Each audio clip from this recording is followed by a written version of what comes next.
just truly understand that an option is a contract, and there are terms and conditions that are in each contract. And so whenever you see a quote on an option contract, all you're really seeing is a very abbreviated version of that contract. So I actually have the first book ever written on options, and they actually have pictures of written contracts that actually would change hands back before the Chicago Board Option Exchange first started trading listed options and made it simple to get in and out of option contracts without having to deal with writing up the contract, et cetera, et cetera. Okay, so in the options trading world, the biggest thing is that it's a contract between a buyer and a seller. The buyer pays a premium and can execute the terms or the rights of that contract. So I buy that contract, I have a right. I pay money, I get a right. Think of it in insurance term once again. I pay for my car insurance. I get a right to a new car if I drive my car into a tree on accident.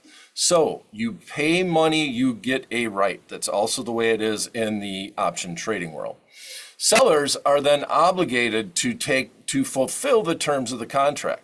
So I drive my car into the tree. The seller, otherwise known as the writer of the contract, has to give me a new car at this point in time. I don't get my premium back, right? But they do got to give me a new car because they are obligated to do it by the terms and conditions of the contract.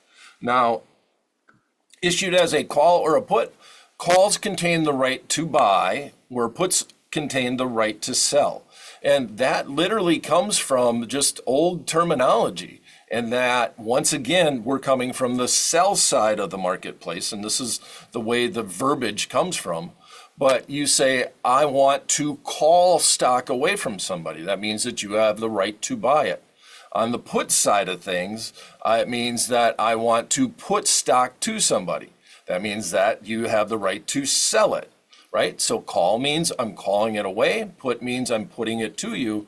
And that's hence the way we say it nowadays is you are buying the stock and you are selling the stock.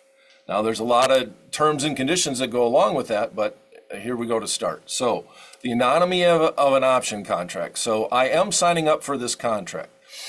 What quantity are we agreeing on? What product are we agreeing on, right? Back in the day, option contracts were traded on, more than likely it was on something in the agricultural world, but option contracts are traded on a plethora of different things at this point in time. The ones that we're going to talk about today, though, are going to be focused, I'm going to say stock options, just to try not to get too confusing, but we'll talk about a little bit more about the product. And what price are we agreeing to do the transaction at? And then lastly, what time frame are we agreeing on? Contracts have time frames, just like that coupon. If the coupon has expired and you stop at that store and you want that cup of ice cream for 50 cents off, well, too bad, the coupon's expired. That coupon ceases to exist. And in theory, right, you might still have the piece of paper, but it's worthless at that point in time. And that's also the truth if you're talking about option time frame and option contracts. All right, so the contract amount. One contract usually represents 100 shares of stock. And we'd always say usually, 99% of the time it does, but weird things happen in the stock market. Like companies get bought, there's mergers and acquisitions, they do weird stock splits. So when that type of stuff happens, it will adjust the terms and conditions of the contract. I'm just saying that so that you know, but 99% of the time, if you're trading an option contract, it's going to represent 100 shares of stock. Straightforward. What product are we agreeing on? In our example, we're just going to use a fictitious company